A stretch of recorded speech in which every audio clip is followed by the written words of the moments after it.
안녕하세요. 사연 읽어주는 남래입니다. 오늘도 와주셔서 감사합니다. 구독과 좋아요 부탁드리며 오늘의 사연 바로 시작하겠습니다. 안녕하세요. 저는 두 아이를 키우며 살고 있는 40대 가장입니다. 살다 보면 별일 다 겪는다고들 하는데 여러분들은 어떤 충격적인 일을 겪어보셨나요? 저는 5년쯤 전에 너무나 힘든 일을 경험했습니다. 그래서 한때는 폐인처럼 살기도 했어요. 두 번 다시는 그런 일을 겪고 싶지도 않고 상상하고 싶지도 않네요. 현재는 현실에 적응하며 살고 있어요. 그래서 이렇게 사연을 보낼 수 있는 마음의 여유도 생겼나 봅니다. 저는 아주 평범한 집에서 태어나 아주 평범하게 자랐습니다. 어느 친구는 제게 그러더라고요. 너처럼 평범하게 사는 게 자기 꿈이라고요. 평범하다는 말은 누군가에게는 선망의 말이 되기도 하더군요. 어릴 적부터 같이 자라온 친구는 제게 이런 이야기를 하기도 했어요. 넌 어떻게 된 게 인생에 굴곡이 없냐? 그게 무슨 말이야? 아버지 사업 잘 되지, 어머니 인자하시지. 게다가 넌 공부도 잘하고 운동도 잘하고 뭐 하나 빠지는 게 없잖아. 뭐래, 우리 집 그냥 평범한 거거든. 엄청난 부자도 아니고. 그게 진짜 어려운 거야. 평범할 수 있다는 거 말이야. 나도 너희 집 같은 데서 태어났으면 좋았을 텐데 부럽다 짜시야. 그 이야기를 한 친구는 아버지 사업이 몰락해서 집안이 힘들어지고 그 바람에 엄마는 바람나서 집을 나갔다고 했어요. 그 친구 입장에서 제가 부러워 보이는 것도 이상하지 않았죠. 그런데 주위를 둘러보니 그 친구만 그런 게 아니더라고요. 어느 집이나 뭐 하나씩 사연은 꼭 있더라고요. 그에 비하면 저는 정말 순탄한 인생을 살고 있었죠. 저희 아버지는 전기기기 제조업을 운영하시고 엄마는 평생을 가정주부로 살아오셨습니다. 아버지 사업이 경기를 타지 않고 꾸준히 잘 되는 덕분에 저희 집은 경제적으로 어려움 없이 평탄하게 살아왔어요. 성실하신 아버지 덕분에 우리 가족 모두 편안하게 살 수 있었죠. 그리고 엄마는 아버지가 벌어온 돈으로 아주 알뜰하게 살림을 꾸려오셨어요. 엄마가 10원 한 장 허투루 쓰시지 않으셔서 아버지가 번 돈을 차곡차곡 모으시고 불리실 수 있었고요. 엄마는 단 하루도 예적금을 들지 않는 날이 없으셨다는 걸 자랑스레 말씀하시곤 했죠. 실제로 엄마는 하루만 이자가 빠져있는 것도 아까워하셨습니다. 그래서 예적금이 만기가 되면 곧장 은행으로 달려가곤 하셨어요. 부모님의 노력 덕분에 저와 제 동생이 이렇게 넉넉하게 살아갈 수 있었던 것 같아요. 이렇게 글을 쓰고 보니 참 감사하네요. 아무튼 그렇게 누군가의 부러움의 대상이었던 제가 결혼을 하던 날에는 더 큰 부러움과 축하를 받으며 결혼식을 올리게 되었어요. 저는 조금 늦게 결혼을 한 편이었습니다. 제 나이 35세, 10살이나 어린 25세 아내와 결혼을 했거든요. 아내는 누가 봐도 미인이었어요. 저와 함께 걸어다니면 문 남성들의 시선이 느껴질 정도여서 저는 은근 아내와 함께 걸어갈 때 자랑스럽기까지 했죠. 모두의 축하와 시샘을 한 몸에 받으며 결혼식을 올리던 날, 저는 제 인생이 어떻게 흘러갈지 전혀 예상하지 못했습니다.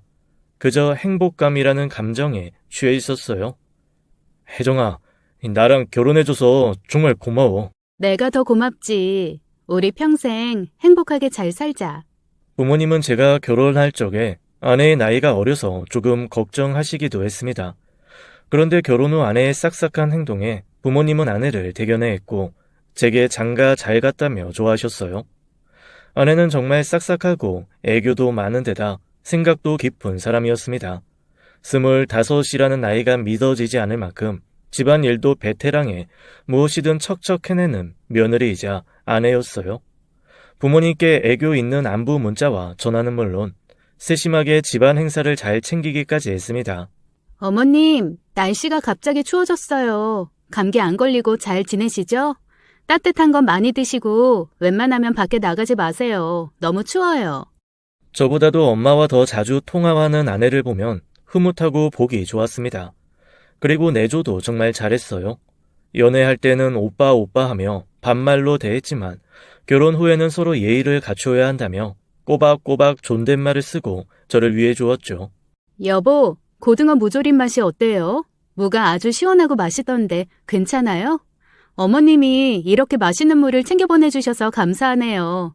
덕분에 맛있게 먹네요. 아내는 늘 감사함을 갖고 사는 사람이었습니다. 이렇게 먹고 나면 꼭 엄마께 전화를 걸어 감사 인사를 하고는 했죠. 어머님, 오늘 남편이랑 고등어 무조림도 해먹고 어제는 동태찌개도 끓여 먹었어요. 어머님이 보내주신 무가 정말 맛있어요. 감사해요, 어머님. 요즘 젊은 친구들은 자기밖에 모른다던데 아내가 25이라는 게 믿기지 않을 정도였어요. 살림내공, 시집살이 내공 같은 게 느껴진다고나 할까요? 아무튼 이 시대의 흔한 처자는 아니었습니다. 부모님 생신상이나 조상님들 제사상을 챙길 땐 집안의 맏며느리이자 장금이로 변하고 저와 있을 때는 장희빈, 장록수, 황진이 저리 가라였죠. 그러던 중 결혼한 지 반년쯤 넘었을 때였어요. 아버지가 건강검진을 하시게 되었습니다. 그리고 검진 결과 폐결절이 발견되었어요. 사이즈가 좀 크기도 했고 의사가 암일 확률이 90%는 된다고 했다더군요. 가족 모두 암일까봐 얼마나 노심초사했는지 모릅니다. 아내도 장인 어른을 암으로 잃었었기에 크게 걱정하더군요. 아버지는 개복수를 통해 결절을 떼어내는 수술을 하시고 조직 검사도 하게 되었어요. 그 과정에서 아내가 부모님 두 분을 무척 잘 챙겨주었습니다. 아내는 어머니와 전화 통화를 하고 나면 눈물까지 흘리곤 했어요. 참 마음이 여리고 따뜻한 사람이었죠. 아버님, 괜찮으셔야 될 텐데 너무 걱정돼요. 며느리 사랑은 시아버지라고 한 것처럼 아버지는 아내를 무척 예뻐하셨어요. 우리를 만날 때면 항상 며느리 준다고 선물을 들고 오셨거든요. 헤어핀부터 시작해서 작은 먹거리는 물론 가끔은 브랜드 가방도 사주시곤 하셨어요. 아내도 아버지께 애정이 깊었습니다. 아내가 어릴 적에 엄마가 주로 일을 하시고 아버지 손에 자랐다고 했어요. 아버지의 병환 때문에 그런 것인데 결국 아버지가 일찍 돌아가셨다고 했습니다. 그래서 결혼 후에 아버지께 못다 받은 사랑을 저희 아버지께 받고 싶어 하는 것 같았어요. 무뚝뚝했던 아버지도 애교 많은 며느리 앞에서는 부드러워지시더군요. 여동생이 있긴 했지만 여동생도 아버지를 닮아 무뚝뚝했어요. 게다가 동생이 해외에 자리 잡고 산다고 집을 떠난 지가 수년 전이라 아버지는 더 며느리를 딸처럼 여기고 더 잘 챙겨주셨습니다. 아무튼 그렇게 수술 후에 결과가 나왔는데 다행히 암이 아니라고 했어요. 정말 운이 좋았던 거였죠. 수술을 안 하고 지나갔으면 더 좋았겠지만 그래도 사이즈가 1.8cm나 되어서 수술이 불가피했던 것 같습니다. 수술 후에 아버지는 기력이 많이 떨어지시더라고요. 아내는 부지런히 음식을 날랐고 엄마 못지않게 아버지를 잘 챙겨주었어요. 사람이 힘든 일을 겪었을 때 주변 사람들의 본 모습을 안다고 하나요? 이 일을 겪고 나서 부모님은 아내를 더 예뻐해 주셨어요. 그러던 어느 날이었습니다. 주말에 아내와 소파에 쉬며 TV를 보고 있는데 모든 게 평화롭게 느껴졌어요. 아내는 화장실에 간다며 자리를 비웠는데 소파 위에 아내의 핸드폰이 눈에 들어왔습니다. 아내가 저와 있을 때는 핸드폰을 잘 보지 않습니다. 게다가 소리도 무음으로 해놓곤 하고요.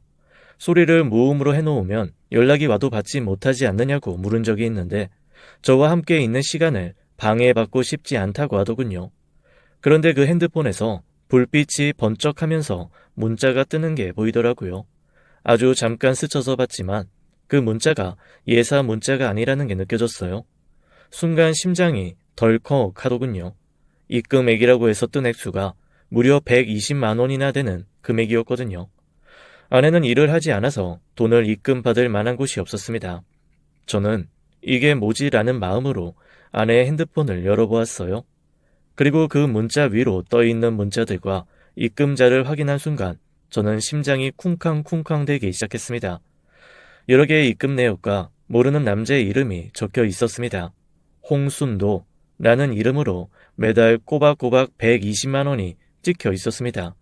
홍순도라니 처음 들어보는 이름이었어요. 저는 그 문자를 본 순간 너무 혼란스러웠습니다. 내가 알던 아내가 전혀 알지 못하는 낯선 사람처럼 느껴졌어요. 이게 대체 어떻게 된 일인가 싶어 정신을 못 차리는데 아내가 다시 자리로 돌아왔습니다. 저는 얼른 못 본 척하며 핸드폰을 내려놓았어요. 그 다음 내용 어떻게 됐어요? 뭐가? 영화 보던 거 말이에요. 나 없는 사이에 무슨 일 있었어요? 당신 표정이 이상한데? 이상하긴 뭐가? 당신 어디 아파요? 안색이 안 좋아 보여요. 그냥 좀 피곤해서 잠깐 바람 좀 쐬고 올게. 그럼 같이 가요. 나도 갈래요. 저는 같이 가겠다며 제 팔을 붙잡는 아내의 손을 뿌리치고 혼자 다녀오겠다고 하고는 나왔습니다. 그리고는 정처 없이 길을 걸었어요. 공원 벤치에 앉아 홍순도라는 이름을 검색해 보기도 하고 일정한 금액의 입금 내역에 대해 검색해 보기도 했습니다. 그러다가 우연히 한 게시물에서 이상한 이야기를 보게 되었어요. 그리고 그 내용에 저는 경악을 금치 못했습니다. 뭐? 요즘 애들 이런다고? 세상이 얼마나 무서운데 정신 나갔네. 요즘 20대 젊은 애들이 돈 받고 남자를 만나는 알바를 한다고 하더라고요. 예쁠수록 돈을 많이 받고 남자가 요구하는 일을 해주면서 한 달에 수백만 원을 벌 수 있다고 했습니다. 그런데 그 글을 보고 나자 왜 이렇게 식은땀이 흐르는지 모르겠더군요. 아내를 떠올려 보니 무척 예쁜 외모에다가 젊기까지 했습니다. 제가 일하러 나간 동안 집안일을 한다고는 하는데 사실 제가 보고 있지 않으니 무얼 하는지는 잘 모르겠더군요. 제가 일하러 간 사이 누구를 만나려면 충분히 만날 수 있는 시간이 있는 사람이었어요. 게다가 120만 원의 입금액이 예사롭게 느껴지지 않았습니다. 내 아내가 그럴 리가 없어 라고 생각하면서도 저는 직접 제 눈으로 확인하고 싶었어요. 제 아내를 의심해서가 아니라 제 아내의 결백을 증명해줄 증거를 찾고 싶었죠. 저는 일주일간 회사에 병가를 냈습니다. 다행히 회사가 휴가를 오래 써도 지장이 없는 회사여서 가능한 일이었어요. 저는 아내 몰래 출근하는 척을 하며 집 앞에 차를 세워두고 아내의 외출을 감시했습니다. 외출하러 가는데도 왜 이렇게 예쁘게 하는 건지 예쁜 아내가 원망스러울 지경이었죠. 아내 손에는 쇼핑백이 바리바리 들려 있었습니다. 뭔가 들었는지 모를 쇼핑백을 아내는 낑낑대며 들고 가고 있었어요. 낑낑대는 모습이 안쓰러워 아내를 감시하다가 저도 모르게 뛰쳐나가 들어줄 뻔했습니다. 아무튼 아내가 그렇게 치장을 하고 간 곳을 따라가 보자 저는 실소를 금치 못했어요. 그곳은 다름 아닌 저희 본가이더군요. 부모님께 쇼핑백을 안겨드리고 왔는지 나올 때는 아내가 빈손이었어요. 잠시 후 제게 문자가 오더군요. 여보, 오늘 들깨 삼계탕 끓여서 어머님 댁에 드리고 왔어요. 당신도 이따가 와서 드세요. 너무 맛있게 잘 됐어요. 문자에는 하트까지 붙어 있었습니다. 효부인 아내를 보고 있자니 제가 지금 여기서 뭘 하고 있나 자괴감이 들었어요. 저는 단 하루 만에 이 짓을 그만둘까 진심으로 고민했습니다. 하지만 그 문자 내역이 제 머릿속에서 떠나질 않았어요. 아내에게 직접 물어볼 수도 있었지만 귀로 듣는 것과 눈으로 보는 건 다르다고 생각했기에 제가 직접 확인하기로 마음먹었던 거죠. 저는 하루만 더 지켜보자는 마음으로 다음 날도 출근하는 척을 하고는 집 앞에서 대기를 했습니다. 이날은 아내가 어디 집 앞에라도 가는 건지 집에서 입는 추리한 옷에 커다란 가방 하나를 메고는 나가더군요. 아내를 따라가 보니 어느새 대형마트 아니었습니다. 아내는 요구르트도 사고 과자도 사더니 이내 장난감 코너로 갔습니다. 그런데 그곳에서 아내가 고르는 물건을 보고 저는 또 한 번 가슴이 철렁했어요. 아내가 고른 것은 장난감 수갑과 장난감 총이었어요. 도대체 저 물건들로 무얼 하려는 걸까? 온갖 잡다한 생각이 들었지만 정신을 바로잡고 아내를 따라갔습니다. 아내의 차를 따라가 보니 장모님 댁으로 향하는 외부 순환도로로 빠지더군요. 혹시 오늘은 장모님 댁에 가는 건가? 라는 생각이 들었어요. 그랬으면 정말 좋겠다는 마음으로 아내의 뒤를 밟았죠. 하지만 아내가 갑자기 차를 돌려 완전히 다른 곳으로 향하기 시작했습니다. 혹시 내가 몰래 따라가는 걸 들켰나?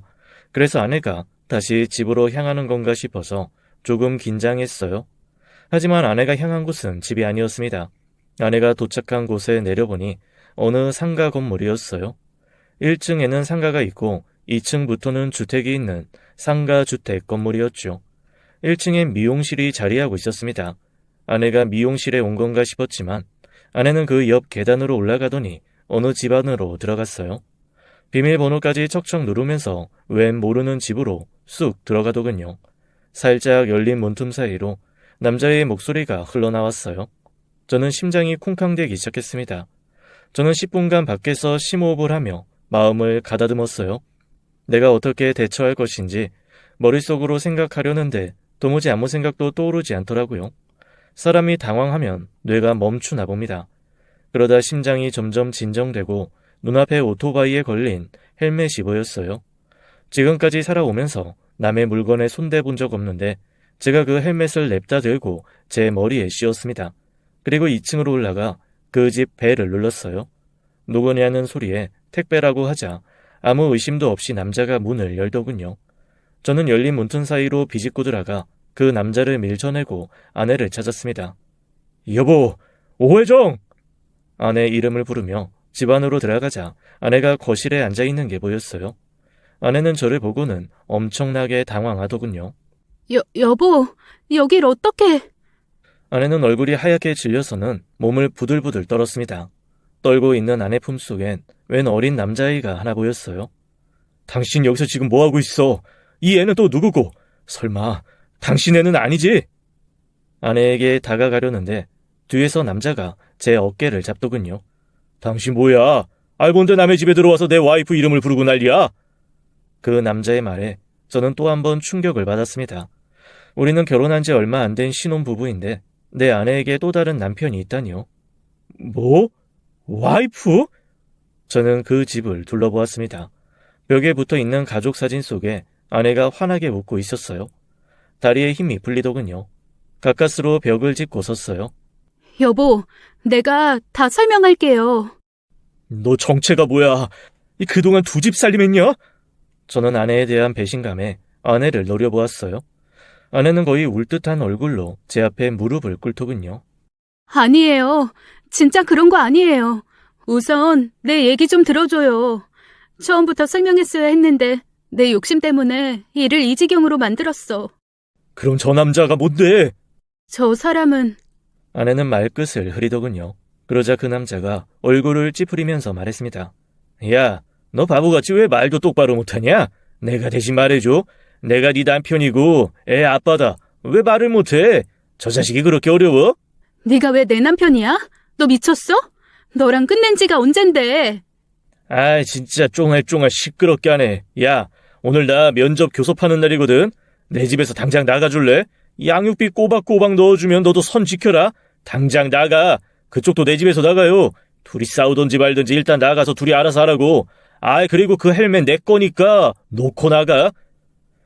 기껏해야 20대 중후반으로 보이는 그 남자는 제게 반말로 응대하더군요. 남자를 다시 한번 보니 머리는 노란색으로 염색하고 얼굴은 바나나적인 분위기가 물씬 풍기고 있었어요. 막말로 양아치, 건달 같았습니다. 아내가 이런 남자를 만나고 있다는 게 믿기지 않았어요. 저와는 너무나 이미지가 정반대인 사람이었습니다. 이런 어린애가 애 아빠라는 것도 믿기지 않았죠. 저는 아내를 데리고 그 집을 나왔습니다. 아내를 데리고 나가는데 아이가 아내를 엄마 엄마 하며 애타게 부르더군요. 귀가 먹먹해지는 기분이 들었어요. 저는 아내를 데리고 한 카페로 데려갔어요. 아이스 커피가 나오자마자 저는 단숨에 들이켰습니다. 그리고 난이 떨리던 게 좀 진정되더라고요. 일단 아내에게 궁금한 것부터 물어보기 시작했어요. 너 나랑 재혼한 거냐? 미안해요. 하지만 결혼식 올린 건 당신이 처음이야. 그 사람이랑은 20살 때 만났는데 자기 멋대로 혼인신고하는 바람에. 아, 그럼 그 남자랑 지금은 이혼한 상태라는 거야? 네, 미안해요, 여보. 처음부터 말했어야 하는 건데. 그리고 그 사람이 한 말 귀담아 듣지 말아요. 그 사람 나랑 끝낸 지 이미 3년쯤 됐어요. 내가 당신이랑 잘 살고 있는 게 질투나서 일부러 헛소리한 거예요. 그럼 그 애는 뭔데? 아이 얘기가 나오자 아내는 한동안 입을 꼭 다물고 있다가 이렇게 말하더군요. 우리 준석이는 내 아들이에요. 아이의 이름이 준석이 모양이었어요. 그런데 제 귀에 거슬리는 건 그 이름 앞에 붙은 우리라는 말이었습니다. 이렇게 모성애가 강한 아내가 자기 자식까지 숨겨가며 왜 저라는 사람과 결혼한 건지 의문이었죠. 아니 생각해보니 제가 조건상 그리 나쁘지도 않았습니다. 나이도 어느 정도 찼고 집안도 중산층 이상의 오랜 직장 생활로 쌓아둔 재산도 꽤 있었으니까요. 젊은 아내 눈에는 그런 제가 탐이 났는지도 모릅니다. 그럼 혹시 네 핸드폰 속에 입금 내역 120만 원 그거 양육비였어? 아내는 눈물을 흘리며 고개를 끄덕였습니다. 그럼 애는 그동안 누가 보고 있었던 거야? 당신이 양육비 받고 있었던 거면 양육권은 당신한테 있다는 소리잖아. 그동안 친정엄마가 우리 준석이 봐주셨어요. 아내는 아이를 또 우리 준석이라고 부르더군요. 짜증이 확 치솟았습니다. 장모님까지 한통 속였어? 야, 어떻게 그렇게 순진한 얼굴들을 하고 사람을 속여? 당신 애 있는 거 숨기고 결혼한 거 사기 결혼이야. 알아? 어떻게 장모님이랑 둘이 짜고 이런 짓을 벌이냐고? 정말 미안해요. 당신을 너무 사랑해서 내 흠을 말할 수가 없었어요. 장모님은 저를 처음 만난 날부터 지금까지 제게 정말 잘해주셨던 분입니다. 너무 과하다 싶을 만큼 늘 친절하셨고 저를 배려해 주셨어요. 그래서 그 배신감이 더 컸죠. 항상 처가댁에 방문하기 전에 간다고 미리 얘기를 했었는데 그럴 때면 장모님은 아이를 이모님네 맡겨두었다고 하더군요. 오늘은 아내의 전 남편과 아이가 만나기로 한 날이라고 했습니다. 전 남편이 아이를 보기로 했다가 안 보겠다고 말을 바꾸는 바람에 아내가 친정에 아이를 보러 간 거라고 하더군요. 그런데 전 남편이 다시 아이를 데려갔다는 말을 듣고 전 남편 집으로 찾아간 거라고 했습니다. 아내가 왜 중간에 차를 돌렸는지 알겠더군요. 나랑 결혼하고도 전 남편이랑 애 핑계로 계속 만난 거야? 그런 거 아니에요. 오늘은 정말 어쩌다 보니 그렇게 된 거예요. 아이한테 산 물건들만 전해주고 애 얼굴 한번 보고 가려고 하다가 그 집에 들어가게 된 것뿐이에요. 그 사람이 미용실 운영하는데 오늘 원래 쉬어야 하는데 급한 손님이 머리 좀 해달라고 하는 바람에 오늘 잠깐 내려가서 미용해주고 올라온다고 저한테 애 좀 잠시 맡아달라고 한 거였어요. 알고 보니 그 전 남편이 오늘 급한 손님 때문에 아이를 못 보는 게 아쉬워서 일단 아이를 무리해서 데리고 왔다고 했습니다. 그래놓고 아이를 집에 두고 일을 하러 건물 1층에 있는 미용실로 내려간 거였죠. 아내가 이 사실을 알고 급히 전 남편 집으로 간 거였고요. 그런데 다행히 전 남편 일이 일찍 끝났고 아내와 함께 그 집에 잠시 머물게 된 거라고 했습니다. 당신이 이제 무슨 말을 해도 못 믿겠어. 내가 결혼 전부터 얘기했지. 난 작은 거짓말도 싫어하는 사람이라고. 하물며 이런 일을 숨긴 것도 거짓말한 거랑 똑같아. 나 당신한테 너무 배신감 느껴. 아내는 훌쩍이며 울었습니다. 처음부터 당신을 만났더라면 좋았을 텐데 내가 입이 10개라도 할 말이 없어요. 그저 당신이 너무 좋아서 그랬어요. 그래서 앞뒤 분간 안 하고 당신이랑 결혼한 거예요. 어머님, 아버님도 너무 좋은 분들이시고 당신 가족들 사이에 끼고 싶었어요. 솔직히 당신도 행복했잖아요. 아니에요? 맞아요. 저는 아내를 정말 사랑했습니다. 지금 이런 상황을 보고도 아내의 이야기를 끝까지 들어주려고 노력하며 앉아있다는 게 그 증거였죠. 아내를 정말 사랑하기에 배신감도 그만큼 컸어요. 인생에서 가장 행복한 시간을 보내고 있다고 생각했는데 그게 하루아침에 절망과 배신감으로 변할 줄 몰랐습니다. 저는 아내 행복하지 않았냐는 말에 흔들렸어요. 이대로 아내의 과거를 묻고 살아갈까 진지하게 고민도 해보았죠. 저는 아내를 카페에 두고 조용히 일어나 집으로 돌아왔습니다. 그리고 계속 생각에 잠겼어요. 몇 시간 뒤에 아내도 집으로 돌아왔습니다. 주섬주섬 짐을 싸서 나가더군요. 나가면서도 아내는 제게 인사를 건넸어요. 미안해요. 부디 몸 상하지 않게 잘 챙겼으면 좋겠어요. 이 상황에 제 건강을 걱정하는 아내가 어이가 없었습니다. 병 주고 약 주고 하는 것도 아니고 말이죠. 저는 나가는 아내의 얼굴을 쳐다보지도 않았어요. 아내와 떨어져 지내면서 하루하루가 너무 고통스럽더군요. 아내와 함께했던 모든 기억을 지우고 싶을 지경이었어요. 하지만 기억 상실이라도 걸리지 않는 한 불가능한 일이었죠. 그래서 저는 다른 방법을 찾았습니다. 아내와의 모든 연결고리를 끊기로 마음먹었습니다. 그 결심을 한 후에 저는 변호사를 찾아갔어요. 제 사정을 모두 털어놓고 저는 이렇게 물었습니다.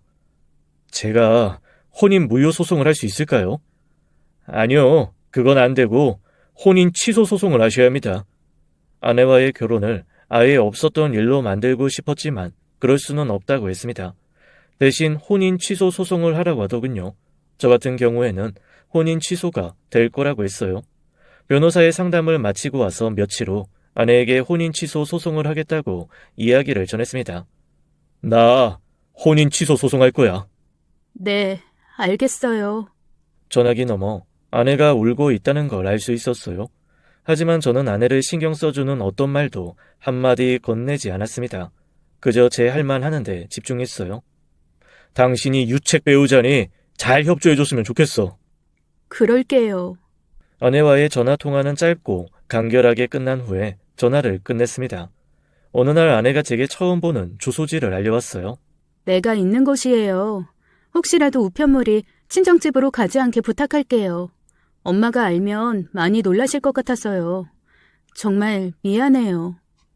장모님이 결혼 직전에 뇌출혈로 쓰러진 적이 있었습니다. 다행히 빠르게 조치를 해서 지금은 괜찮아지셨지만 앞으로 살아가면서 계속 조심해야 한다고 했어요. 아내는 장모님의 건강을 염려하고 있었죠. 저는 알겠다고 하고는 전화를 끊었습니다. 그리고 소장을 접수했어요. 저도 이혼까지 결정한 마당에 차마 부모님께는 말씀을 못 드리겠더군요. 아버지께서 수술을 마치신 지 얼마 되지도 않았는데 이런 걸로 신경 쓰게 해드리고 싶지 않았어요. 인고 부부처럼 잘 살던 우리가 헤어진다는 소식을 들으면 엄마가 얼마나 충격을 받으실까 그것도 걱정이 되었습니다. 결국 주변 사람 아무도 모르게 소송이 진행되었어요. 소송을 진행하기 전에 혼인 취소될 거라며 자신 있어 하던 변호사는 막상 일이 진행되다 태도를 바꾸더군요. 혼인 취소 소송이라는 게 생각보다 취소 판결 받기가 어려워요. 일단 최선을 다해보겠지만 혼인 취소가 안 될 수도 있다는 점 미리 말씀드릴게요. 다른 변호사들도 이런지는 모르겠지만 소송이 진행되는 내내 좀 불안하게 하더군요. 그래서 내심 혼인 취소가 안 될 수도 있겠구나 하고 생각하고 있었어요. 그저 하루빨리 이 소송이 끝나고 모든 게 정리가 되었으면 하는 바람이었죠. 저는 힘든 마음을 술로 달랬습니다. 아무리 술을 마셔도 기분은 나아지질 않더군요. 오히려 우울증만 와서 나중엔 약까지 먹어야 했어요. 하지만 주변에 절대 티를 내지 않았죠. 저는 이혼을 준비하는 동안 종종 부모님을 찾아뵈었습니다. 그동안 잘 지내셨죠? 아버지 몸은 좀 어떠세요? 나는 다 괜찮다. 안호 잘 지냈냐? 이 혜정이는 어쩌고 너 혼자 왔어? 그 사람 친정에 좀 갔어요. 안사도는 잘 계시고? 네. 그나저나 너 얼굴이 왜 이렇게 말랐어? 회사 일이 바빠서요. 저는 모든 걸 거짓으로 대답해야 했어요. 짧게 안부를 묻고 저는 들고 간 과일을 놓고는 얼른 나왔습니다. 이대로 부모님이 눈치채지 못하시길 바랬죠. 아내는 소장을 받고 답변서에 자신의 잘못을 인정한다고 순순히 써서 답변서를 제출했다고 했습니다. 다행히 아내가 협조적으로 나와주었어요. 덕분에 소송은 생각보다 수월하게 진행되었습니다. 하지만 소송이라는 게 며칠 만에 뚝딱 되는 건 아니더라고요. 기다림의 연속이었어요. 그 사이 저는 부모님을 뵙지 않을 수 없었죠. 웬만하면 부모님과의 만남을 여러 핑계를 대어가며 피했는데 명절이나 생신 때까지 도망 다닐 수는 없었습니다. 명절에 아내 없이 본가에 가자 역시나 부모님은 의아해 하셨어요. 혜정이는... 죄송해요. 그 사람 몸이 좀 안 좋아서 이번 명절엔 좀 쉬게 하려고 저 혼자 왔어요. 이렇게 변명했지만 누가 봐도 이상해 보이는 상황이었어요. 그런데 엄마는 이렇게 말씀하셨죠. 혜정이도 좀 쉴 필요가 있어. 그동안 네 아버지랑 나 때문에 고생 많이 했잖니. 명절이라고 신경 쓸 것 없다. 이번 명절엔 간단하게 해서 지낼 거니까 혜정이는 이번엔 좀 쉬라고 하고 너도 밥 먹고 일찍 들어가 봐. 저는 속으로 찔렸지만 알겠다고 능청스럽게 대꾸하고는 아무렇지 않게 밥을 먹고 집으로 돌아왔습니다. 집으로 와도 저를 반겨줄 사람은 아무도 없었어요. 집에 도착하니 또다시 배신의 상처 때문에 속이 타들어갔죠. 명절이 지나가고 얼마 안 있다가 또 엄마의 생신이 찾아왔습니다. 이번에도 아내 없이 저 혼자 엄마 생신날 방문했어요. 이번엔 뭐라고 변명을 할까 수없이 고민했는데 도무지 마땅한 변명이 떠오르지 않았습니다. 뻘쭘해하며 집안에 들어섰고 부모님 얼굴을 보는 둥 마는 둥 하며 인사를 했습니다. 그런데 엄마가 제게 이렇게 물으시더군요. 혜정이는 몸조리 잘하고 있니? 네? 저는 놀라서 되물었어요. 혜정이한테 연락 왔었어. 혜정이가 몸이 약해서 좀 걱정되는구나. 네가 옆에서 잘 챙겨줘. 네. 엄마 말을 들어보니 혜정이가 부모님께 따로 연락을 했구나 라는 생각이 들었습니다. 게다가 몸조리라니 아내가 어딘가 아픈 게 틀림없었어요. 원래부터도 몸이 약한 사람이었기에 그런가 보다 했습니다. 아내에게 신경 쓰는 것 자체가 제게는 스트레스였어요. 그래서 저는 혜정이와 사이가 틀어지고 난 후에 단 한 번도 장모님께 연락을 드린 적이 없었어요. 그런데 아내는 이렇게 된 상황에서도 우리 부모님을 챙기고 있었죠. 이게 좋아해야 하는 건지 불편해해야 하는 건지 모르겠더군요. 부모님을 어찌어찌 눈속임하다 보니 시간도 자연스레 흘러갔습니다. 그리고 몇 달 후에 저는 혼인 취소 판결을 받게 되었어요. 판결을 받던 날 속이 시원할 줄 알았는데 전혀 그렇지 않더군요. 이대로 제 결혼 생활이 끝인가라는 생각만 들었어요. 저는 이제 부모님께 사실을 이야기해야겠다는 생각이 들었습니다. 그래서 본가에 찾아갔어요. 그곳에서 충격적인 사실이 기다리고 있는 줄도 모른 채 말이에요. 차를 타고 가는 내내 생각했습니다. 아내와 헤어지게 된 이유를 사실대로 말해야 하는 건지 아니면 곱게 포장해서 성격 차이라고 둘러대야 할지 말이에요. 본가에 도착해서 초인종을 누르자 엄마가 나오시더군요. 그런데 엄마 뒤로 어색하게 서 있는 아내가 보였습니다. 저는 아내가 본가에 있을 거라고는 상상도 못해서 너무 놀랐습니다. 그런데 그뿐만이 아니었어요. 이곳에 있어서는 안 될 사람이 서 있는 곳도 모자라 아내의 몸 상태가 이상했거든요. 아내는 거의 만삭에 가까운 모습이었습니다. 너무나 당황스럽더군요. 여긴 어떻게... 아내가 대답하기 전에 엄마가 먼저 말씀하셨습니다. 내가 불렀어. 혜정이 밥 한 끼 해먹이려고. 임산부가 잘 먹어야 애도 잘 크지. 아내는 제 옆으로 다가와 저만 들리게 조용히 말하더군요. 미안해요. 당신이 오는 줄 몰랐어요. 저는 아내의 말보다는 아내의 배가 더 신경 쓰였습니다. 도대체 누구의 아이를 임신한 건지 궁금해 미칠 지경이었어요. 아내가 제 생각을 눈치챘는지 먼저 말해주더군요. 이제 곧 출산이에요. 뭐? 야, 나랑 잠깐 얘기 좀 해. 제가 아내 팔을 꽉 잡고 끌자 아내가 온 힘을 다해 팔을 뿌리치더군요. 그리고는 곧장 엄마를 찾으며 그쪽으로 쪼르르 갔습니다. 어머님, 같이 준비해요. 운동 나가셨던 아버지가 곧 들어오셨습니다. 저를 보시고는 왔냐라고 한마디 하시고는 아내부터 찾기 시작하셨어요. 혜정이 왔냐? 아이 그래 몸도 무거울 텐데 오느라 고생했다. 아내와 다정하게 인사를 나눈 아버지의 손에는 아기 옷 선물까지 들려 있었습니다. 운동하고 나오는데 아예 아기 옷 파는 데가 있더라고. 다음 달이면 할아버지 될 것 생각하니 도저히 못 지나치겠더구나. 아 예쁘게 입히거라. 감사합니다, 아버님. 아이 건강하게 낳아서 예쁘게 입힐게요. 부모님을 대하는 아내의 모습은 예전과 다름없었어요. 그 모습이 저는 너무나 불편했습니다. 저만 딴 나라 사람같이 느껴졌죠. 저는 일단 조용히 엄마가 차려준 밥을 먹었어요. 밥이 입으로 들어가는지 코로 들어가는지도 모르겠더군요. 밥을 먹으면서 도대체 이 상황이 무슨 상황인지 생각했습니다. 부모님이 그동안 제게 단 한 번도 아빠가 되어서 축하한다거나 혜정이가 임신했다더라 하는 이야기를 해준 적이 없었어요. 그런데 본인들은 너무나 자연스럽게 아내가 임산부라는 걸 당연하다는 듯이 대하더군요. 아마도 아내가 그동안 저 모르게 본가를 자주 방문했구나 라는 생각만 들었어요. 저만 이상해져버린 이 가족관계를 정리해야겠다고 마음먹었습니다. 부모님이 아시면 너무 충격받고 아내와 저에게 실망하시겠지만 한 번은 꼭 거쳐야 하는 일이었어요. 아버지도 이제 예전만큼 몸도 회복되셨고 엄마도 일상을 찾으신 지 꽤 되었다고 판단했습니다. 저는 식사가 거의 다 끝나갈 즈음 아주 어렵게 입을 열었어요. 저 드릴 말씀 있어요.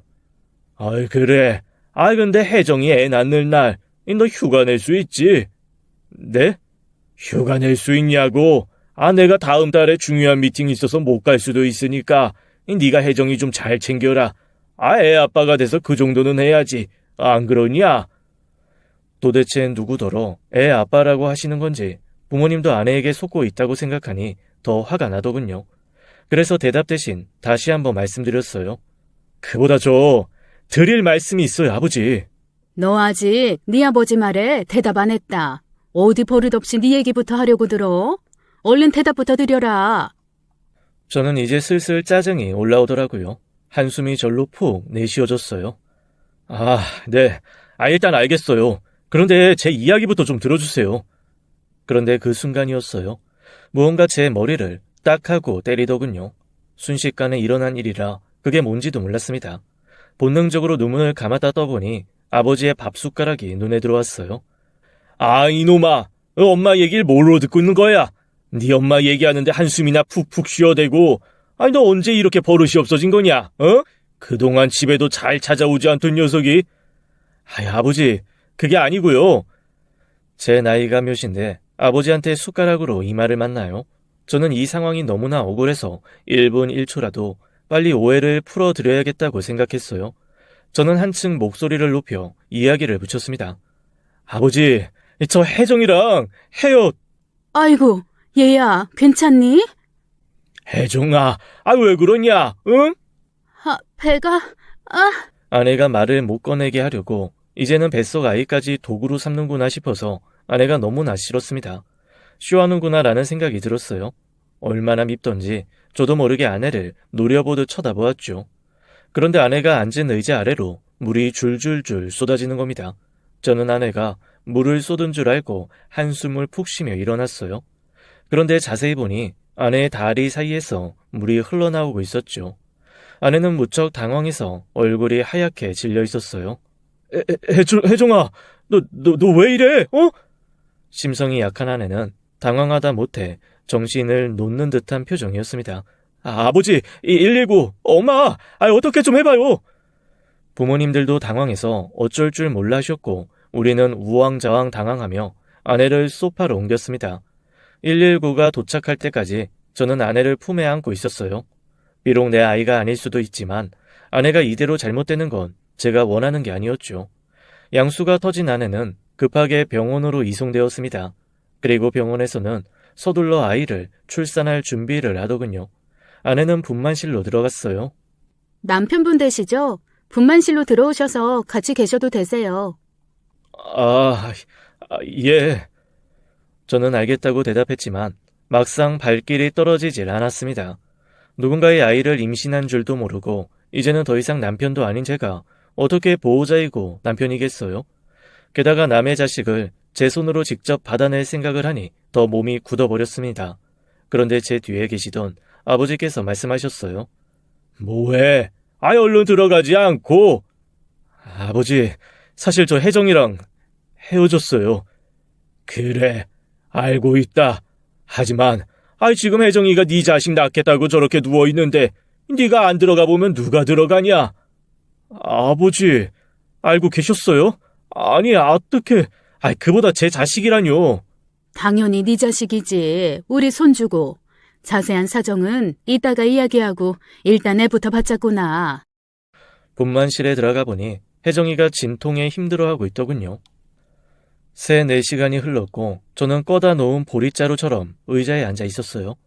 아내가 진통하는 동안 저는 궁금한 것들을 모두 물어보고 싶었습니다. 하지만 진통 중인 아내에게 또 다른 스트레스를 줄 수는 없었죠. 진통 6시간이 넘어가자 아내의 고통은 이루 말할 수 없는 상태가 되었습니다. 진통 주기는 점점 짧아지고 아내의 통증은 점점 심해지고 있었어요. 그럼에도 불구하고 아직 아기가 안 내려왔다고 하더군요. 서너 시간이면 아이를 낳을 줄 알았는데 아내는 여전히 진통만 하고 있더군요. 의자에 앉아 있는 것만으로도 너무나 지루하고 힘든 시간이었어요. 저는 지나가는 간호사에게 툴툴대며 말했습니다. 원래 2번째 출산이면 좀 빨리 낫지 않나요? 그러자 간호사가 깜짝 놀라더군요. 네? 오혜정 산모님 초산이신데요? 네? 그럴 리가요. 산모님, 초산 맞으시죠? 그러자 아내가 힘겹게 말하더군요. 네, 초산 맞아요. 그렇게 말하는데 머리가 띵 하더군요. 분명히 준석이가 자기 아들이라고 했는데 그럼 입양이라도 한 아이라는 걸까요? 그럼 전 남편과의 사이에서 입양을 했다는 건지 도대체 이해가 가지 않았습니다. 입양한 아이를 놓지 못하고 양육비까지 챙겨받고 있던 아내의 정체가 이제는 무섭기까지 하더군요. 무슨 소리야? 초산일 리 없잖아. 혹시 준석인지 뭔지 걔 입양아야? 그러자 아내가 대답 대신 비명소리만 내뱉었습니다. 그런데 잠시 후 간호사들이 조금 다급해지는 눈치였어요. 진통 주기는 짧아졌는데 자궁이 안 열려서 아이가 나오지 않자 산모는 산모대로 아이는 아이대로 고생 중이라고 하더군요. 산모님, 좀 더 힘 주세요. 지금 아이 맥박 약해지고 있어요. 산모님이 힘내셔야 돼요. 지금 아기도 많이 힘들 거예요. 간호사 말대로면 이대로 계속 가면 아이도 위험할 수 있고 자칫하면 급하게 제왕절개를 해야 할 수도 있다고 하더군요. 하지만 그렇게 되면 아이가 내려올 대로 내려온 상황이라 수술도 쉽지 않은 상황이라고 했습니다. 상황이 급박해지자 저도 더 이상 의자에 앉아 있을 수만은 없었어요. 그동안 아내를 향한 걱정되는 마음을 숨기고 있었는데 상황이 긴박해지니 숨기고 말고 할 것도 없어지더라고요. 아내의 손을 덥석 잡고 힘내라고 옆에서 응원해 주었습니다. 어느새 저는 아내와 똑같이 호흡을 하며 힘을 주고 있었어요. 여보, 잘하고 있어. 아이, 조금만 더 힘내. 호흡하고, 후. 아내가 진통 중에 제 얼굴을 한번 보고는 또다시 힘을 주었습니다. 그렇게 몇 번 더 반복하다 보니 의사 선생님이 들어왔고 얼마 안 가 아기를 볼 수 있었어요. 축하합니다. 예쁜 딸이네요. 아이, 누굴 닮아서 이렇게 머리숱이 많아? 간호사들이 피덩이 아기를 닦아주고는 제게 안겨주었어요. 갓 태어난 아기답지 않게 머리숱이 수북하고 길더군요. 저 닮았어요, 선생님. 머리숱 많은 거 저 닮은 거예요. 이상하게 눈물이 맺히더군요. 누가 봐도 제 아이였어요. 아내와의 혼인이 취소되자마자 애 아빠가 된 상황이 어이없었지만 아기를 보고 있으니 마음 한구석이 찡해왔습니다. 어릴 적 엄마와 이모가 하신 말씀이 떠올랐어요. 어릴 적에 엄마가 너 낳고 나서 깜짝 놀랐잖아. 사람 아닌 줄 알고.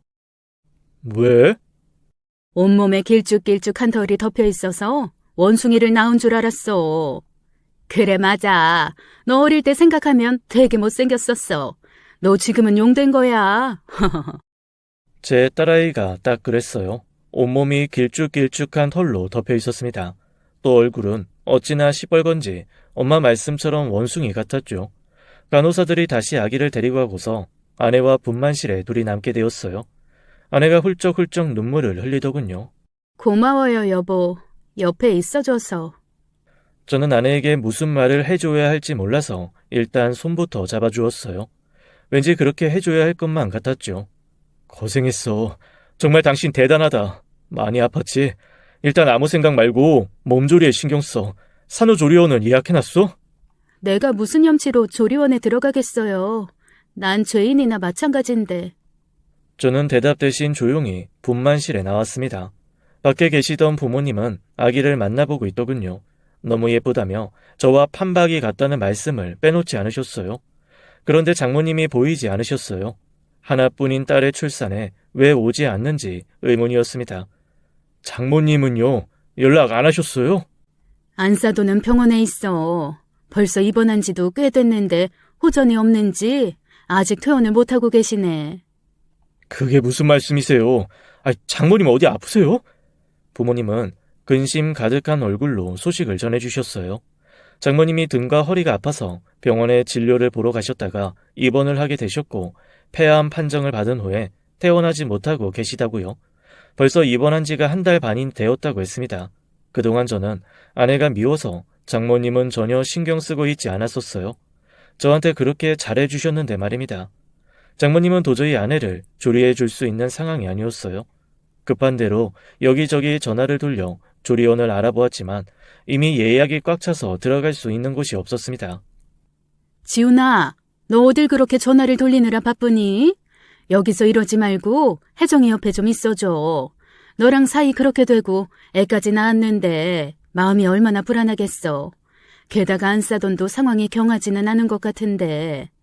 네 마음도 많이 힘들겠지만 일단은 아기 엄마로서 네가 혜정이를 대해주면 좋겠구나.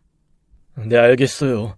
저 그보다 조리원이 전부 예약이 차서 들어갈 수 없대요. 어쩌죠? 걱정 말거라. 네 엄마가 이미 조리해주기로 했다. 엄마가요? 저는 엄마가 왜 모든 걸 속이고 결혼한 혜정이를 여전히 자신의 며느리로 대해주고 있는 건지 이해가 가지 않았어요. 엄마가 왜 그렇게까지 하세요? 손목도 많이 아프시다면서요. 솔직히 말해서 이제 며느리도 아니잖아요. 부모님은 제게 잠시 이야기 좀 하자며 저를 휴게실로 데려갔어요. 그제야 전 부모님이 왜 그러셨는지 알 수 있었습니다. 아내가 그간의 이야기를 부모님께 모두 털어놓았다고 했어요.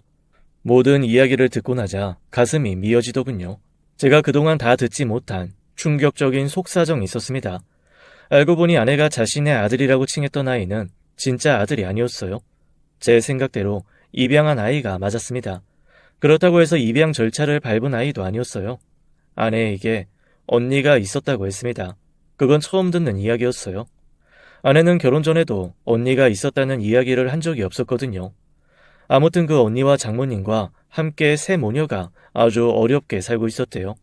장인 어른의 병원비를 감당하느라 하루도 돈 때문에 편한 날이 없었다고 했죠. 장인 어른이 돌아가시고 난 후에도 남겨진 빚과 병원비였다고 했어요. 그렇게 살던 중 아내를 좋아하는 남자가 생겼고 그 남자가 금전적으로 도움을 많이 준 모양이었어요. 그게 아내의 나이 20살 때였죠. 그 남자도 아내와 동갑이었는데 그 나이답지 않게 꽤 큰 돈을 만지고 있었다고 했죠. 그렇다고 시댁이 부자인 것도 아니었대요. 아내 집안보다 좀 더 나은 수준이었다고 했습니다. 남자는 아내에게 금전적 도움을 주고는 그것을 빌미로 계속 아내와 만나려고 했대요. 그러다 결국 둘은 동거를 하게 되었고 혼인신고까지 하게 되었다고 했습니다. 혼인신고도 남자가 몰래 한 거라고 했어요. 결혼을 약속한 사이긴 했지만 아내는 그래도 결혼식 후에 혼인신고를 하기로 바랬다고 하더군요. 그런데 결혼하고 보니 미용사인 줄 알았던 남편이 건달인 걸 알게 되었대요. 지금은 진짜 미용사가 되었지만 그 당시엔 나쁜 짓을 많이 하고 다녔다고 하더군요. 아무튼 그런 상황에서 어느 날 아내의 언니가 임신을 했다고 했습니다. 딱히 남자친구가 없던 언니가 어느 날 갑자기 임신을 해서 가족 모두가 놀랐대요. 원치 않는 임신을 하게 된 언니는 충격을 받아 한동안 제정신이 아니었고 결국 전 남편의 권유로 정신병원에 입원까지 하게 되었다고 했습니다. 한두 달씩 3번 정도 입원을 한 언니는 퇴원 후에 아이를 출산했답니다. 하지만 출산 후에 정신병은 더 심해졌대요. 그런데 어느 날 언니의 입에서 이상한 말이 나왔대요. 가족들은 모두 그게 언니가 나쁜 일을 당해서 생긴 외상 후 스트레스 장애의 한 증상이라고 생각했답니다. 어느 날 아내가 조카를 돌보며 안고 있는데 언니가 이상한 말을 하더래요. 너무 웃긴다. 그 애가 네 조카면서 네 아들인 게. 그 말을 남긴 언니가 갑자기 사라졌고 이틀 후에 사망 소식이 들려왔다고 했어요. 그때부터 아내는 전 남편을 의심했다고 했죠. 친자 검사까지 해서 아이가 전 남편의 자식인 걸 알게 되었다고 하네요. 언니는 그동안 가진 협박을 당하면서 입막음을 당해왔던 것 같다고 했어요. 언니가 죽자 전 남편은 그 아이를 자신의 호적에 올렸고 아내는 전 남편과 이혼을 요구했다네요. 하지만 그 후 폭행과 협박을 당했다네요. 이혼 가정도 순탄하지 못했답니다. 가까스로 이혼한 후 아이를 데리고 나올 수 있었다네요. 혜정이 참 불쌍한 애야. 과거에 그런 사연이 있는 걸 속이고 결혼한 건 잘못한 거지만 그래도 혜정이라고 그렇게 살고 싶어서 살았겠니? 너는 그동안 온실 속 화초처럼 평탄하게 살아와서 혜정이가 얼마나 힘들게 살았는지 이해 못할 수 있지만 엄마도 젊은 시절에 비슷한 일 겪어봐서 그 마음 이해해. 사실 엄마도 네 아빠랑 결혼한 게 2번째야. 아내의 과거 이야기로도 이미 너무 충격을 받았는데 엄마에게도 상상도 못했던 사연이 있더군요. 엄마는 젊은 시절 퇴근하는 길에 납치 비슷한 걸 당했다고 했습니다. 동네에 인사만 하고 지냈던 총각인데 그 총각이 엄마를 감금했다고 했어요. 결국 아이까지 갖게 되었고 임신 6개월에 접어들자 엄마를 밖에 돌아다닐 수 있게 해줬다고 하더군요. 그때는 워낙 이런 일을 여자의 큰 흠으로 생각하던 시절이라 외조 부모님들은 모두 쉬쉬했대요. 그리고 이왕 이렇게 된 거 그 납치범과 사는 수밖에 더 있냐고 했답니다. 동네 사람들조차 엄마가 그 총각과 연애하다 혼전 임신을 한 줄 알았을 정도니 외할머니 외할아버지도 피눈물을 흘리며 그렇게 하려고 했던 거였죠.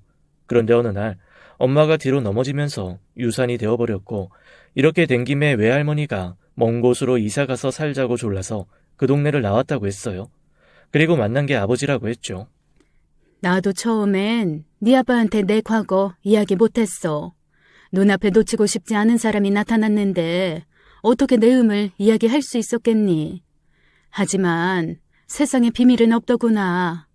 결국 예전 동네에 살던 사람을 우연히 마주치게 됐고 내가 임신했었다는 사실을 알게 된 아빠가 많이 충격받았지. 그때 다 털어놨어. 물론 말 안 하고 결혼한 엄마가 100번 잘못한 거야. 그런데 네 아빠가 그러더라. 그게 어떻게 네 엄마 잘못이냐고. 길 가다가 벼락 맞은 사람한테 잘못했다고 말할 수가 있겠냐고 말이야. 그렇게 아버지가 다 보듬어 주셨어. 모든 이야기를 듣고 나서 참 많은 생각이 들었습니다. 아내의 삶이 참 안 됐기도 하고 반면에 배신감도 들면서 아주 복잡하고 혼란스러웠어요. 그래도 제가 아내를 아직 사랑하는 마음을 가지고 있다는 사실도 깨달았습니다.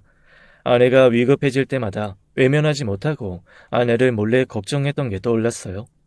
그리고 이런 상황에서도 제 아이를 낳아준 아내가 고맙고 임신 기간 동안 아무것도 해주지 못한 못난 아빠라서 미안한 감정마저 들었죠. 저는 아내를 퇴원시켜서 본가로 데려갔어요. 엄마가 약속하신 대로 아내의 산후조리를 해주었습니다. 그리고 저는 장모님을 따로 찾아뵈었어요. 겨우 9개월 만에 뵌 장모님인데 완전히 다른 사람 같았어요. 언제 이렇게 마르셨는지 나무 장작 같다는 표현이 딱 맞았습니다. 그냥 보기만 했는데도 눈물이 흐르더군요. 장모님, 그동안 찾아뵙지 못해서 정말 죄송해요. 눈물을 흘리는데 장모님께서 손을 뻗어 제 손을 잡아주셨어요. 그리고 힘겹게 말씀하셨죠. 아니야, 내가 미안해. 우리 사위한테 못할 짓 한 내가 죄인이야. 우리 애는 사실 다 말하려고 했는데 내가 못하게 했어. 우리 딸 잘 사는 모습 보고 싶어서 내가 말하지 말라고 했어. 정말 미안하네. 그리고 고마워. 장모님은 힘겹게 이야기를 하시고는 더는 말씀하시기 어려우신지 눈을 감으셨어요. 아내가 산후조리를 끝냈을 때 저는 아내와 준석이를 집으로 데려왔습니다. 장모님이 누워 계신 동안 이모님이 돌봐주시고 계시더군요. 아이는 저를 불편해했지만 제 엄마와 함께 지낼 수 있음에 기뻐하는 눈치였어요. 어색한 생활이 이어지던 어느 날 병원에서 한 통의 전화를 받았습니다. 장모님이 위독하다는 전화였어요. 저는 아내와 준석이를 데리고 장모님과 마지막 인사를 나누기 위해 서둘러 갔습니다. 장모님은 아내와 준석이보다도 저에게 더 많은 말씀을 남기시고 세상을 떠나셨어요. 내가 참 못난 장모지만 떠날 때 자네밖에 믿을 사람이 없네. 부디 우리 딸, 우리 손자, 손녀 잘 부탁함세.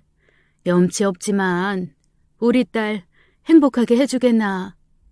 장모님은 마지막 힘을 끌어내어 저희 부모님께도 죄송하다는 말과 함께 감사 인사를 하고는 돌아가셨어요.